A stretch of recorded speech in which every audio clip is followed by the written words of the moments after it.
What's up, everybody? It's your boy Mel for another classic review, and today I'll be talking about my thoughts on the Halloween television anime special, the one you've been waiting for, The Halloween Tree. Premiered on ABC on October 2nd, 1993, and became an often feature on Cartoon Network during the Halloween season, which it was written by Ray Bradbury based on his 1972 fantasy novel, same name, but the changes are a bit different, which we're going to find out here. But before we begin, did you subscribe and hit the bell? If so, tell me, why are you dressed like that? And do you know the real reason or history of Halloween? If so, hit the subscribe button and hit the bell so you don't miss any of our great content. Good? Let's go.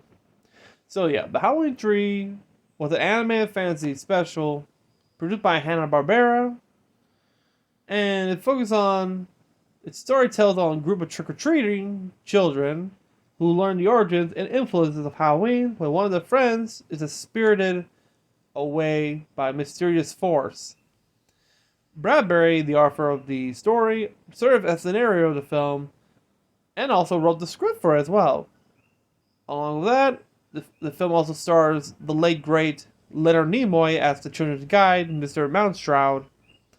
Bradbury also wrote the first Emmy Award-winning screenplay. The animated film was produced overseas for Hannah-Barbera by Phil Cartoons in the Philippines, which premiered on ABC, like I said, back on October 2nd, 1993. And in the book, it's more different than the movie. In the movie, you only had like 3 boys and 1 girl. In the book, it was 8 boys. I think they want more of a diverse, have more like, you have a female character as well than all boys. Looks like something from the Little Rascals anti-hate girl hate group before they changed. No, wait. When did Little Rascals came out? 92 or 93?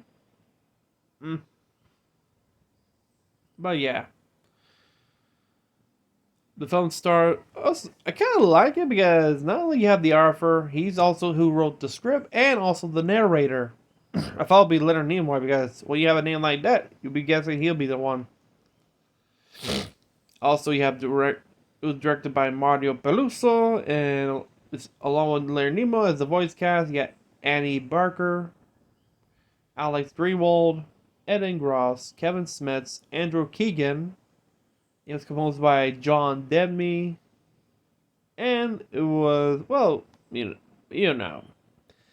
The one thing I like about this, because I never seen this before. I never seen the Halloween Tree in my life. Never did. I was expecting maybe something like the Christmas one, like, you know, they have this spoiled brat who wants to everything for himself, something like that. And when I saw the artwork, I was like, oh, okay. This is catching my interest, and started a little more and more like, man, what the hell did I miss? And to tell you the truth, I just put this in my list of Halloween specials for October. If I had a kid, I'm showing he or her that to have a good time. But yeah, what's the story about? Well, we start with the opening title card of the Halloween Tree. You had this beautiful opening credit right here of this cloud formation of a giant pumpkin with this text bold, like this is like this eerie bold text. It says the Halloween Tree. You know this is Halloween right there. And I kind of like the bird's eye view of the small town. Correction. That's what the narrator, the author, described a small American town. Preparation for Halloween. Which, damn. You gotta love the color palette here during the night season. Was it? I want to know, was this a hand-drawn animation or digital? Because this is 1993, so we're, like in Disney, we're in the Renaissance here. Let me check. Let's see. Let's just say what was it hand-drawn or digital? It looks hand drawn because of the color like the watercolor palette for the opening credit here. Looks watercolored. Could be because it was animated in the Philippines, so it had to be hand done. So, but still, Beautiful. Then we meet our four trick-or-treater friends. We start with Jenny, who dresses as the witch, Ralph as a mummy, Wally as a monster. Well, technically, he's the hunchback of Notre Dame, because the hump. And Tom Skeleton as a skeleton. And they always have a timetable. Like, they have to meet up in this spot all together to start trick-or-treating. The four of them meet up, except for one, Joe Pipkin, who is the leader, and he's like the guy who never misses Halloween, never. Of course, they plan to meet up. So they race to his home, and guess what they saw? They see him being loaded to an ambulance with his parents riding along with him, which you see the tone right there. It's Halloween. You see him loading an ambulance. Like, what the fuck happened here? And soon they found when they arrived to the house, because there's no pumpkins, no decorations, they're like, what the hell happened? So they found a note explaining to him that he's going to the hospital for an emergency appendectomy, and they should celebrate without him. If you know what appendectomy is, it's very deadly if not treated, especially for a child. If you're never who never Madeline? She had that too, literally. They both reference that both in the movie and the animated version, that she had appendicitis, which has to be operated. Jesus.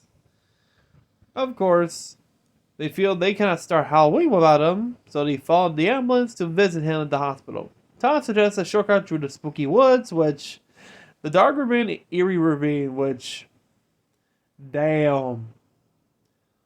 90s children who does this, you have the best life. I was born in 96, and look what it ended up. Fuck. Damn. So they started going through the trail until, guess who they saw? They saw Pip. No joking. They saw a translucent Pip run through the ravine, and they thought, oh, this has to be a hoax for them. So they followed him. Of course, he disappears, and they near a towering, dark mansion. At first, that's when they started to climb up the stairs, knock on the door, and then hear someone say, "Come in." And you see the floorboards, they start breaking. And not just that, including the top floor of the entrance. Once the boards start to break, like, you can't escape. Even the stairs start to break, so they're trapped. And a gush of wind dragged them inside, and of course we meet our guide, Mr. Sorry.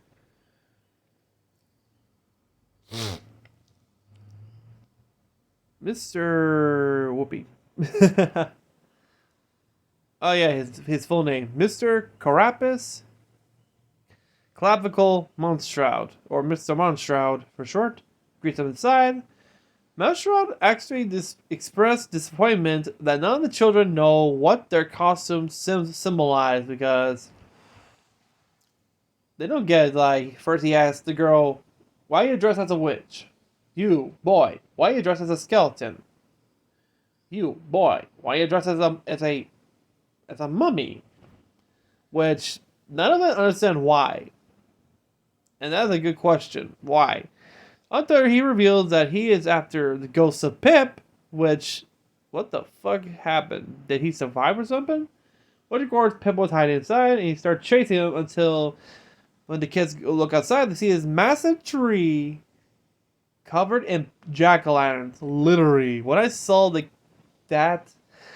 the color palette, again, the detail on the tree, including the jack-o'-lanterns, all different shades of orange, and the glow.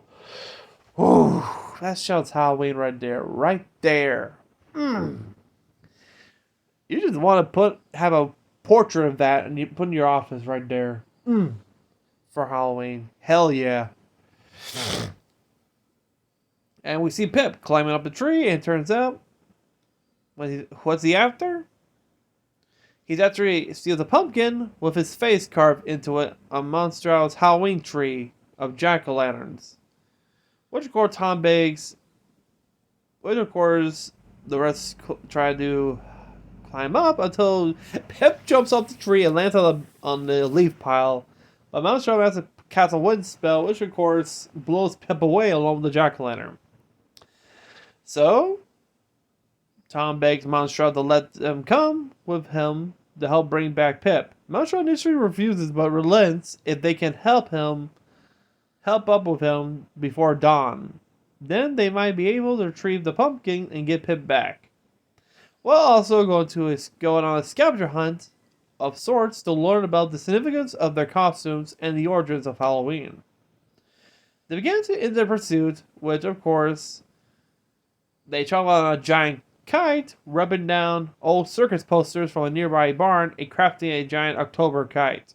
Like I said, fun fact, when they try to touch these kites, they're alive. They're a bunch of circus animals, which one of them tried to bite the other kid. I think it was a lion or a bear. With the children hanging on as weight tails, Mountstraw then takes the 4 children to 4 different places in 4 different periods in time that coincide with their respective costumes. Their first stop, ancient Egypt, to learn the celebration called the Feast of the Ghosts. Following Pip's spirit to a tomb in the pyramids, they learn about the significance of mummification, which, of course, Ralph finds a weak-spirited Pip and begs him to come back.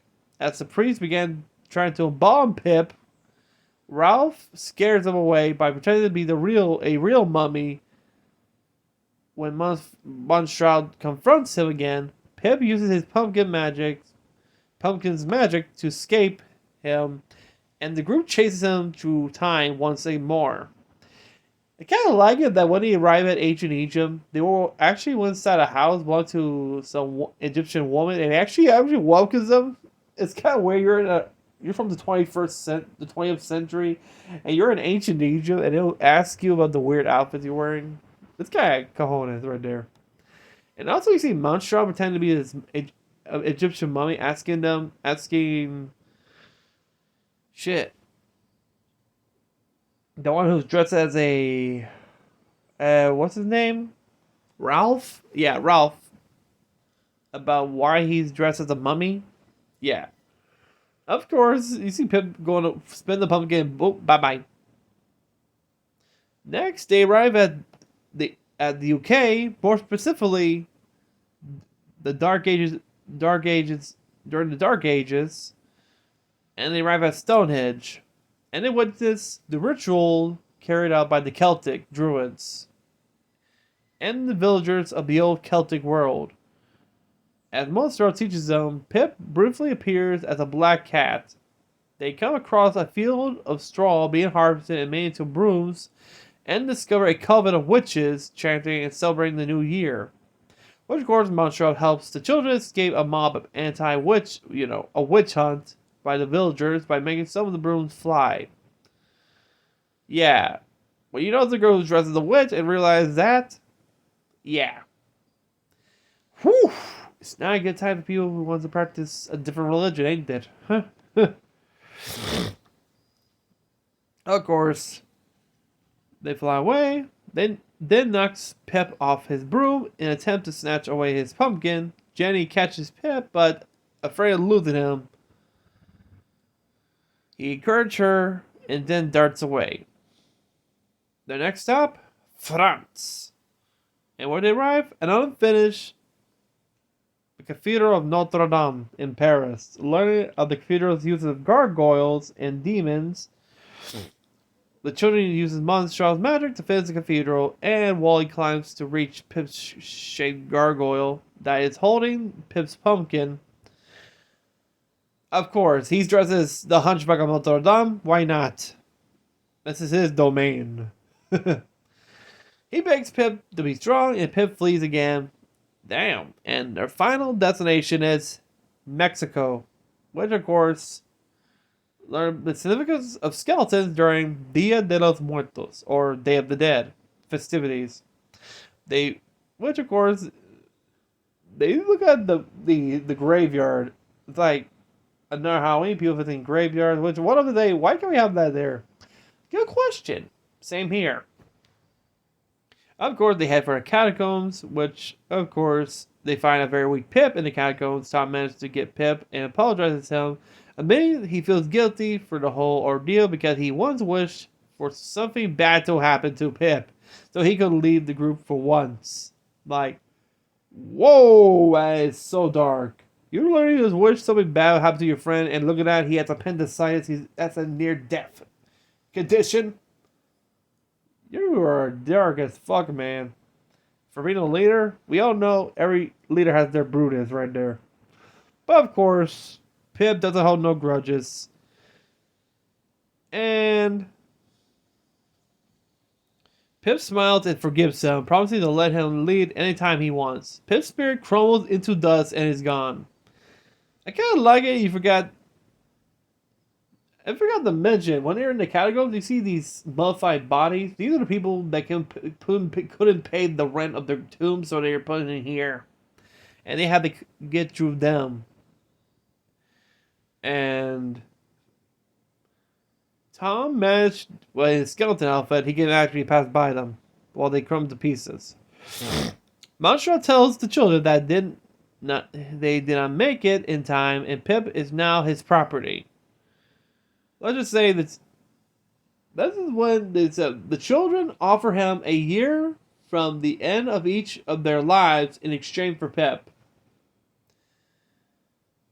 They're pulling like the deal like Big Mom. Like, she wants half of your life, your quarter of your life, like 10 years of your lifespan, like that.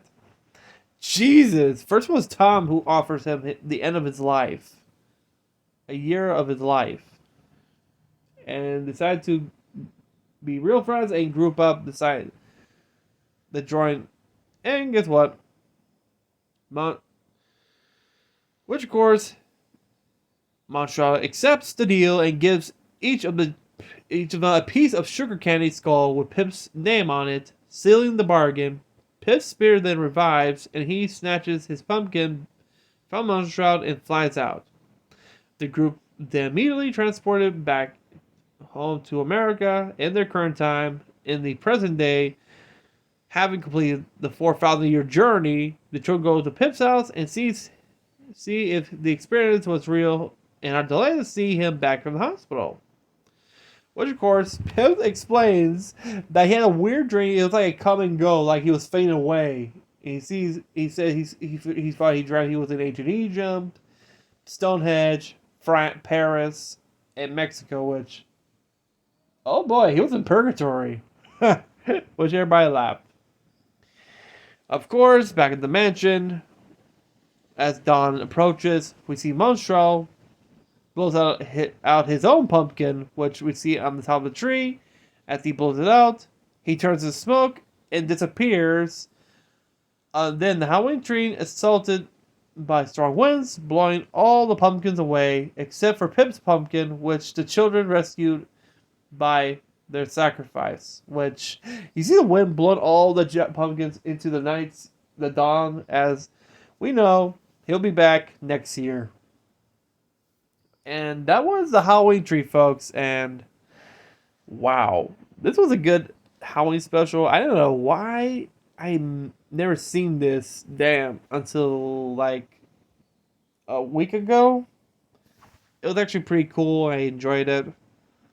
And the Halloween tree won the 1994 Emmy Awards for Outstanding Writing in Animated Program. It was nominated for Outstanding Animated Programming.